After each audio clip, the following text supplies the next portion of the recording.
please subscribe and don't forget to press the bell icon to get notified whenever we upload a new video. HDFC bank के deputy MD Paresh सुखथणकर ने अपने पद से इस्तीफा दे दिया है। सुखथणकर अपनी मौजूदा जिम्मेदारी से खुश नहीं थे और वो बदलाव चाहते थे। ये बात उन्होंने मैनेजमेंट और बोर्ड के सामने भी रखी थी। हालांकि हमें जो खबर मिल रही है उसके मुताबिक एचडीएफसी बैंक के मैनेजमेंट ने उन्हें रोकने की बहुत कोशिश की, लेकिन वो नहीं माने। वहीं सहयोगी चैनल सीएनबीसी टीवी 18 से खास बातचीत में एचडीएफसी के चेयरमैन दीपक पारेख ने सुखथणकर की तारीफ की है। उन्होंने कहा कि उन्हें इस बात का दुख है कि सुखथणकर बैंक छोड़कर जा रहे हैं। दीपक पारेख ने इस बात से इनकार किया कि परेश सुखथणकर एक्सिस बैंक ज्वाइन करेंगे। हालांकि उन्होंने ये भी कहा कि 90 दिन बाद वो फ्री हैं, कहीं भी ज्वाइन कर सकते हैं।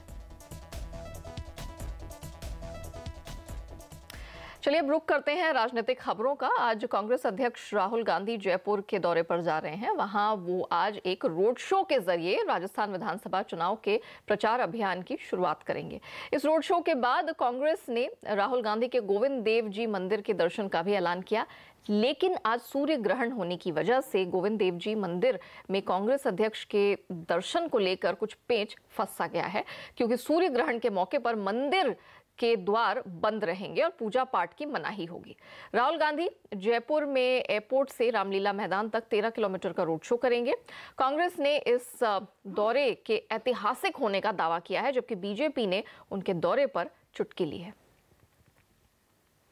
वहीं दूसरी तरफ बीजेपी अध्यक्ष अमित शाह आज कोलकाता में रैली करेंगे। उनकी रैली से पहले ही टीएमसी ने पोस्टर वॉर छेड़ते हुए बीजेपी वापस जाओ के पोस्टर लगा दिए हैं, जिन पर anti Bengal BJP go back के नारे लिखे हैं। ये सभी पोस्टर अमित शाह की रैली के लिए लगाए गए होर्डिंग्स के ठीक बगल में लगा दिए गए हैं। अमित शाह की रैली मेयो रोड पर ही होनी है, जिसे टीएमसी ने अपनी पार्टी के पोस्टर और झंडों से पाट दिया है। इसकी जानकारी मिलते ही बीजेपी तृणमूल कांग्रेस पर हमलावर हो गई है। एक तरफ बीजेपी अध्यक्ष अमित शाह रैली कर रहे हैं, तो दूसरी तरफ टीएमसी ने भी एनआरसी के खिलाफ पूरे प्रदेश में रैली का ऐलान कर दिया है। अविश्वास प्रस्ताव पर तीखी नोकझोंक और राज्यसभा के उपसभापति के चुनाव में विपक्षी एकता की हार के बीच आज संसद का मॉनसून सत्र खत्म हो गया। इस सत्र में पिछले 14 साल में सबसे ज्यादा कामकाज हुआ है। इस दौरान जीएसटी से जुड़े 4 bill, fugitive economic offenders bill समेत कुल 12 बिल पास हुए, लेकिन 3 तलाक पर बिल अटक गया है। ज्यादा जानकारी लेते हैं, हमारे साथ हमारे सहयोगी लक्ष्मण रॉय जुड़ चुके हैं। लक्ष्मण, इस मॉनसून सत्र को कितना सफल माना जाए, क्या एनालिसिस है? देखिए, दरअसल अगर आंकड़ों पर गौर करें तो वाकई ये कहा जा सकता है कि मॉनसून सत्र काफी सफल रहा और दोनों सदन को मिलाकर के 14 साल का रिकॉर्ड टूटा, यानी कि 14 साल में सबसे ज्यादा कामकाज हुए। सिर्फ लोकसभा में कहें तो वहां पर 18 साल का रिकॉर्ड टूटा है। कुल दोनों सदनों में मिलाकर के कुल 22 बिल पेश किए गए थे, जिसमें से 20 बिल दोनों सदनों से पारित हो चुके थे। ये अपने आप में बड़ी सफलता है। जो महत्वपूर्ण बिल पारित हुए उसमें जीएसटी से जुड़े हुए 4 जो एक्ट थे उसमें करीब 44 संशोधनों को संसद ने मंजूरी दे दी है। यानी जीएसटी काउंसिल ने समय समय पर जो फैसले लिए थे वो सारे फैसले अब अमल में आ जाएंगे।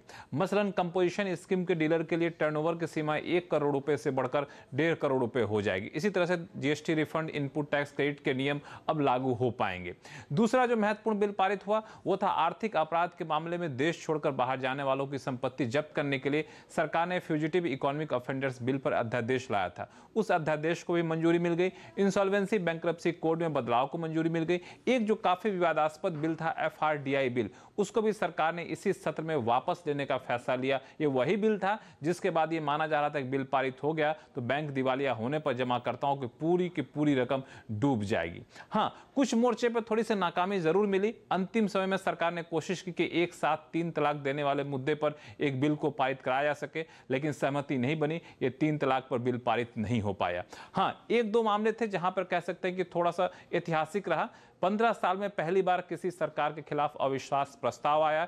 इस दौरान राहुल गांधी और पीएम नरेंद्र मोदी के मिलन की बातें भी काफी हेडलाइन बनी, लेकिन अविश्वास प्रस्ताव गिर गया और आखिरी क्षणों में विपक्षी एकता की करारी हार होती हुई दिखी, जब राज्यसभा के उपसभापति के चुनाव में विपक्ष ने अपना उम्मीदवार खड़ा किया, लेकिन वो उम्मीदवार हार गया और सरकार का उम्मीदवार जीत गया।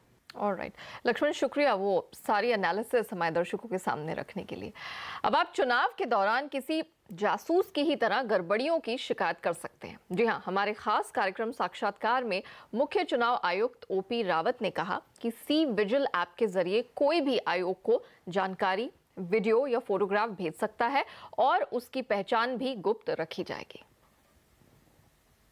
आप एक नया ऐप लॉन्च कर रहे हैं, ई नेत्र जिसको कह रहे हैं, जिससे कि किसी के लिए भी बहुत आसान होगा अपनी शिकायत आप तक पहुंचाना। उस पर थोड़ी रोशनी डालेंगे। ये एप्लीकेशन अभी सी विजिल के नाम से गूगल ऐप स्टोर में उपलब्ध है और निःशुल्क मिल जाता है। इसमें सिर्फ ये है कि अभी आपको बीटा वर्जन मिलेगा, जब कहीं इलेक्शन डिक्लेयर हो जाएंगे तो उस एरिया में ये काम करने लगेगा। तो इस का मतलब है सिटीजन विजिलेंस।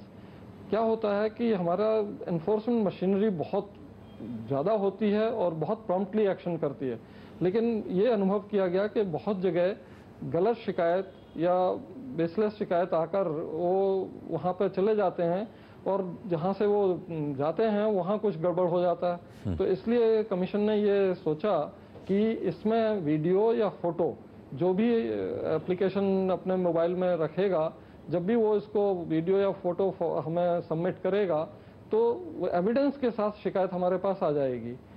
इसमें कई चेक्स रखे गए हैं कि जिस जगह आप वीडियो बनाते हैं या फोटो बनाते हैं उसी जगह से आपको ये करना होगा, ताकि लॉन्गिट्यूड लैटिट्यूड के आधार पर constituency, returning officer, DEO, CO ये आइडेंटिफाई हो जाए और वो फोटो या वीडियो के साथ जो भी आपकी शिकायत है वो उन्हीं के इनबॉक्स में जाए। दूसरा इसमें यह है कि अगर आप बहुत शक्तिशाली आदमी के खिलाफ शिकायत कर रहे हैं तो आपको ये सुविधा है कि आप अपना मोबाइल फ़ोन नंबर और अपनी आइडेंटिटी हाइड कर सकें। उसमें एक बॉक्स दिया हुआ है कि अगर आप हाइड करना चाहते हैं तो आप उसको क्लिक कर दीजिए, तो आपका मोबाइल नंबर और ये नहीं आएगा। व्हाट्सएप, फेसबुक, इंस्टाग्राम और टेलीग्राम जैसे ऐप वाले सोशल मीडिया प्लेटफॉर्म को किसी इमरजेंसी के वक्त चुनिंदा तौर पर बंद करने में टेलीकॉम कंपनियों ने असमर्थता जताई है, लेकिन दूरसंचार विभाग इन टेलीकॉम कंपनियों के जवाब से सहमत नहीं है। हमारे सहयोगी असीम मनचंदा इस पर बात करने के लिए हमारे साथ हैं। असीम, पहले तो आप यही बता दीजिए कि डीओटी ने क्या कहा है और साथ ही ये पहलू भी रखिए कि कंपनी का क्या वर्जन है, कंपनियों का उस पर क्या कहना है। देखिए, दूरसंचार विभाग ने 18 जुलाई को टेलीकॉम कंपनियों को एक चिट्ठी लिखी थी और कहा था कि आप इस विकल्प को तलाशिए कि जो व्हाट्सएप है, फेसबुक है या इंस्टाग्राम मैसेंजर है, इनको ब्लॉक किया जा सकता है या नहीं किया जा सकता है। दूरसंचार विभाग को टेलीकॉम कंपनियों ने अपना जवाब दे दिया है। कुछ कंपनियों ने इसमें असमर्थता जताई है कि उनका कहना है कि इसको उनको ब्लॉक जो है नहीं किया जा सकता, लेकिन दूरसंचार विभाग जो है इनसे सहमत नहीं है। दूरसंचार विभाग के मुताबिक बाजार में ऐसे सॉफ्टवेयर उपलब्ध हैं जिनके जरिए इनको ब्लॉक जो है वो किया जा सकता है। ऐसे में दूरसंचार विभाग इन टेलीकॉम कंपनियों को अपना सिस्टम अपग्रेड करने के निर्देश जो है वो देने वाला है। कंपनी को 1 महीने का वक्त जो है वो दिया जाएगा।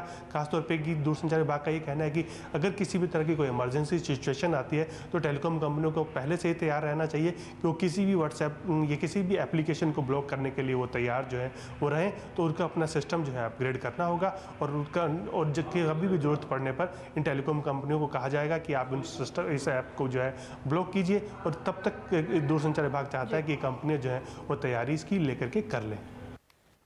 शुक्रिया असीम वो सारी जानकारी रखने के लिए। चलिए, वक्त हुआ एक छोटे से ब्रेक का। ब्रेक के बाद आपको दिखाएंगे कि केरल में कुदरत ने किस तरह बरपाया अपना कहर।